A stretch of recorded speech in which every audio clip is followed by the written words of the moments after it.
ফেব্রুয়ারিতে অবরোধ, বিক্ষোভ ও কঠোর হরতালের ডাক আওয়ামী লীগের। বরিশালে ভাড়া নিয়ে শ্রমিক শিক্ষার্থীর সংঘর্ষ, বাস চলাচল বন্ধ। নারী ফুটবল টিমের খেলা আয়োজন করায় ঘেরাও ভাঙচুর। জানাবো শঙ্কা থেকেই ব্যবসায়ীরা দ্রুত নির্বাচন চান।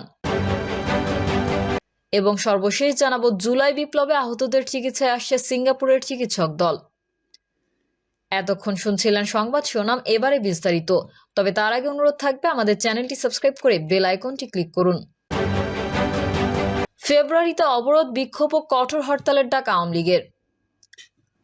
অধ্যাপক মোহাম্মদ ইউনূসের নেতৃত্বে অন্তর্বর্তীকালীন সরকারের পদত্যাগ এবং অপশাসন নির্যাতনের প্রতিবাদে আগামী 16 ও 18 ফেব্রুয়ারি হরতালের ডাক দিয়েছে আওয়ামী লীগ। মঙ্গলবার রাতে দলটির ভেরিফাইড ফেসবুক পেজ থেকে এই কর্মসূচির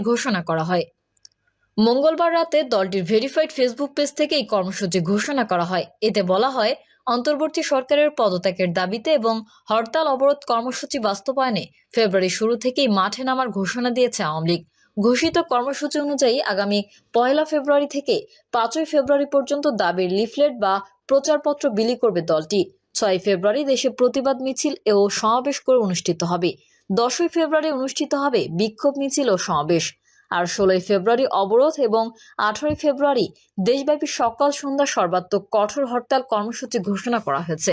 প্রেস বিজ্ঞপ্তিতে আন্তর্জাতিক অপরাধ ট্রাইব্যুনালে শেখ হাসিনা সহ অন্যান্যদের বিরুদ্ধে হত্যা মামলা সহ অন্যান্য মামলা প্রত্যাহার এবং প্রহসনমূলক বিচার বন্ধেরও দাবি জানানো হয়। তাতে শেখ হাসিনাকে প্রধানমন্ত্রী হিসেবে উল্লেখ করেছে ক্ষমতাচ্যুত দলটি। এর আগে গত 10 নভেম্বর ক্ষমতাচ্যুত দলের পক্ষ থেকে রাস্তায় নামার ঘোষণা দিয়েও নামতে পারেনি আওয়ামী লীগ। এমন অবস্থার মধ্যেই হরতাল, অবরোধ, সমাবেশ ও বিক্ষোভের ডাক দিল আওয়ামী লীগ। গত 5 আগস্ট ক্ষমতাচ্যুত হওয়ার পর থেকে বাংলাদেশের কোথাও দলটির সক্রিয় কোনো কর্মকাণ্ড দেখা যায়নি। দলটির বেশিরভাগ শীর্ষ নেতাই দেশের বাইরে, পলাতক অথবা কারাগারে রয়েছেন। গণ আন্দোলনের মুখে আওয়ামী লীগের সভাপতি শেখ হাসিনা বাংলাদেশ থেকে ভারতে যাওয়ার পর থেকে সেখানেই রয়েছেন। বরিশালে ভাড়া নিয়ে শ্রমিক শিক্ষার্থীর সংঘর্ষ, বাস চলাচল বন্ধ। বরিশাল বজ্রমোহন কলেজের এক শিক্ষার্থীর সঙ্গে বাস ভাড়া নিয়ে তর্কের পর শিক্ষার্থীদের সঙ্গে বাস শ্রমিকদের সংঘর্ষ হয়েছে। এ সময় দুটি বাস ভাঙচুর করেন শিক্ষার্থীরা। এই ঘটনার প্রতিবাদে এবং নিরাপত্তার দাবি জানিয়ে বিভাগের সব রুটে বাস চলাচল বন্ধ ঘোষণা করেছে বাস মালিক সমিতি। স্থানীয়রা জানান, ঝালকাঠি থেকে আসা বিএম কলেজের এক ছাত্রীর সঙ্গে ভাড়া নিয়ে বাসের স্টাফের কথা কাটাকাটি হয়। এই খবর জানতে পেরে সন্ধ্যার পর শিক্ষার্থীরা রূপাতলী বাস স্ট্যান্ডে গিয়ে দুটি বাস ভাঙচুর করেন।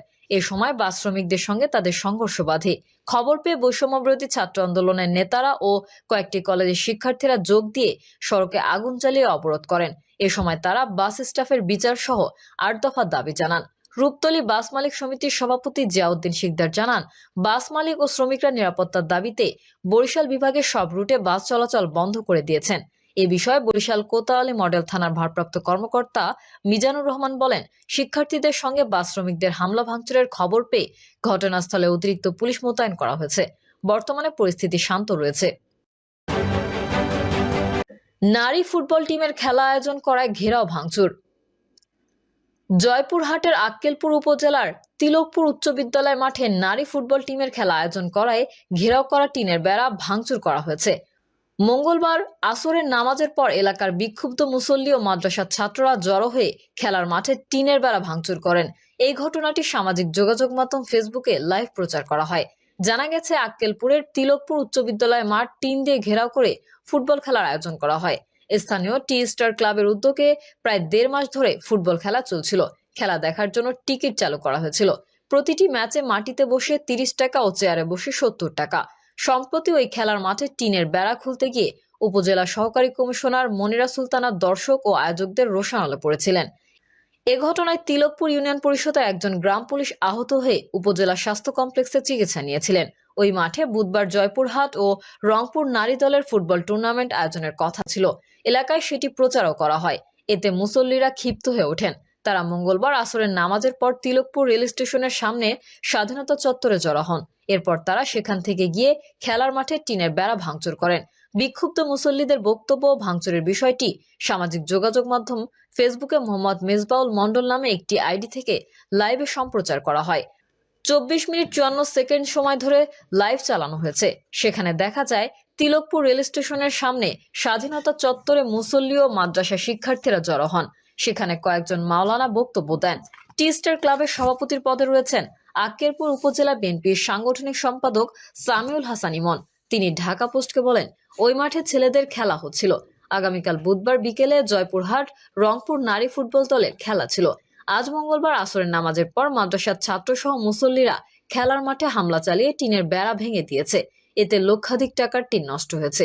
জানতে চাইলে আক্কেলপুর থানা পুলিশের ভারপ্রাপ্ত কর্মকর্তা আনিসুর রহমান বলেন, ইউএনও মহোদয় খেলার বিষয়ে নিষেধ করেছিলেন।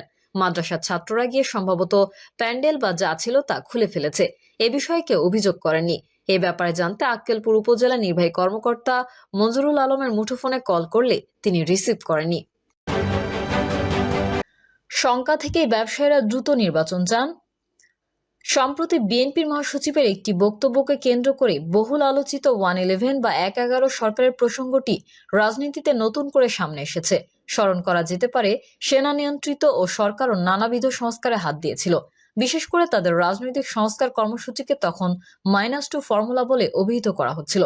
কিন্তু বাস্তবতা হলো 111 সরকার যেসব কারণে অজনপ্রিয় হয়েছে বা রাজনৈতিক দলের বাইরেও সাধারণ মানুষ ওই সরকারের বিরুদ্ধে যেসব কারণে ক্ষুব্ধ হয়েছিল, তার প্রধান কারণ ছিল তারা দেশের অর্থনীতি ঠিক করতে ব্যর্থ হয়েছে, নিত্যপণ্যের দাম ঠিক রাখতে পারেনি। উপরন্তু দুর্নীতির বিরুদ্ধে অভিযানের নামে বড় থেকে মাঝারি অনেক ব্যবসায়ীকে গ্রেফতারের ফলে পুরো অর্থনীতিতে একটা অস্থিরতা তৈরি হয়েছিল। প্রকৃত অপরাধীদের বিচারের আওতায় আনার নামে তখন অনেক ব্যবসায়ীকে ধরে বিপুল টাকা কামানোর অভিযোগ আছে ওই সরকারের সঙ্গে যুক্ত অনেকের বিরুদ্ধে। ব্যবসায়ীরা হয়তো মনে করেছেন যে দ্রুত নির্বাচনের মধ্যে দিয়ে একটি নির্বাচিত ও গণতান্ত্রিক সরকার গঠিত হলে বিনিয়োগের পরিবেশ ফিরবে, নিরাপদে ব্যবসার ক্ষেত্র তৈরি হবে, অনিশ্চয়তা কেটে যাবে। কিন্তু তারপরও এটা হলফ করে বলা কঠিন হবে যে নির্বাচিত সরকার এলেই বিনিয়োগ ও ব্যবসার পরিবেশ ভালো হয়ে যাবে। কেননা গত 4 আগস্ট পর্যন্ত নির্বাচিত তথা রাজনৈতিক সরকারই ক্ষমতায় ছিল। তখনও যে দেশে ব্যবসা ও বিনিয়োগের পরিবেশ খুব ভালো ছিল সেটি বলার সুযোগ নেই। তবে এটা ঠিক যে ব্যবসায়ীদের মধ্যে এক ধরনের স্বস্তি নিরাপত্তা ছিল, যা 5 আগস্টের পরে হোঁচট খেয়েছে। কিন্তু আগামী জাতীয় নির্বাচন যেই ডিসেম্বরের আগে হবে না, সেটি নানা ইঙ্গিতে বোঝা যাচ্ছে। তার মানে আরো প্রায় 1 বছর। ফলে এই সময়টুকুতে ব্যবসা বাণিজ্যের কি হবে সেটি আরেকটি প্রশ্ন।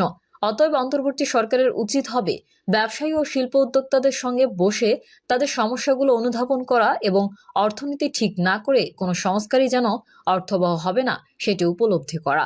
ব্যবসায়ীরা মূলধন চান না, তারা চান ভরসা এবং সঠিক রাষ্ট্রীয় নীতিমালা। ফলে নির্বাচিত সরকার থাকুক আর অনির্বাচিত সরকার, দেশের অর্থনীতি যাতে